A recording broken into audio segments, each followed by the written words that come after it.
Hi friends, Sheeja's tasty കിച്ചണിലേക്ക് സ്വാഗതം. ഞാനിന്ന് തയ്യാറാക്കുന്നത് ഒരു ബ്രേക്ക്ഫാസ്റ്റ് റെസിപ്പിയാണ്. വളരെ പെട്ടെന്ന് വെറും 3 ചേരുവ കൊണ്ട് നമുക്ക് പെട്ടെന്ന് തയ്യാറാക്കാൻ പറ്റുന്ന നല്ലൊരു ബ്രേക്ക്ഫാസ്റ്റ് റെസിപ്പിയാണ്. അപ്പോൾ അതെങ്ങനെയാണ് തയ്യാറാക്കുന്നത് നോക്കാം.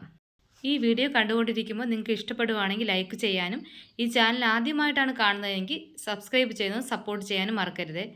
അതിനായിട്ട് ഞാനിവിടെ 250 ഗ്രാം പച്ചരി എടുത്തിട്ടുണ്ട്.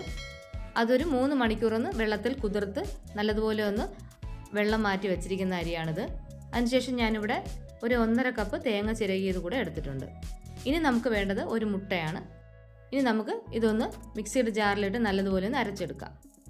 പച്ചരിയും തേങ്ങ ചിരകിയതും മുട്ടയും ആവശ്യത്തിന് ഉപ്പും പിന്നെ ഇത് അരച്ചെടുക്കുന്നതിന് ആവശ്യമുള്ള വെള്ളവും കൂടെ ചേർത്ത് നല്ല ഫൈനായിട്ടിത് അരച്ചെടുക്കണം.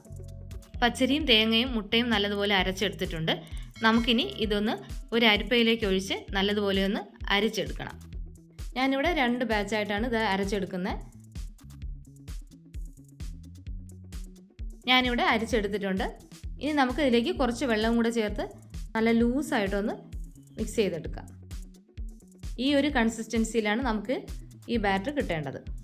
ഇനി നമുക്ക് ഒരു ദോശ തവ ചൂടാകാനായിട്ട് വയ്ക്കാം. അതിലേക്ക് ഞാനിവിടെ 1.5 തവി മാവാണ് ഒഴിച്ചു കൊടുക്കുന്നത്.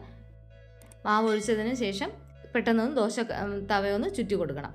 മീഡിയം ഫ്ലെയിമിൽ വെച്ച് വേണം നമ്മളിത് ചുട്ടെടുക്കാനായിട്ട്. ഇത് നമുക്ക് പെട്ടെന്ന് തന്നെ റെഡിയാക്കി എടുക്കാനായിട്ട് കഴിയും.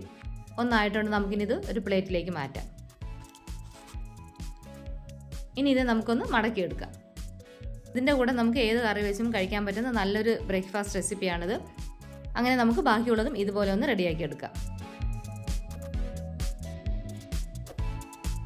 ഇത് നമുക്ക് ബ്രേക്ക്ഫാസ്റ്റ് ആയിട്ടും ഡിന്നറിനായിട്ടും തയ്യാറാക്കാൻ പറ്റുന്ന നല്ലൊരു റെസിപ്പിയാണിത്.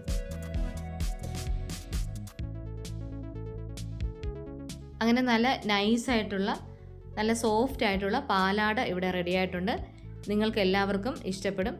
തീർച്ചയായിട്ടും നിങ്ങളിതൊന്ന് ട്രൈ ചെയ്ത് നോക്കണം. ഇഷ്ടപ്പെട്ടാൽ ലൈക്ക് ചെയ്യണം, ഷെയർ ചെയ്യണം, സബ്സ്ക്രൈബ് ചെയ്യണം. നിങ്ങളുടെ അഭിപ്രായങ്ങളൊക്കെ കമൻറ്റ് ബോക്സിൽ അറിയിക്കുകയും വേണം. താങ്ക്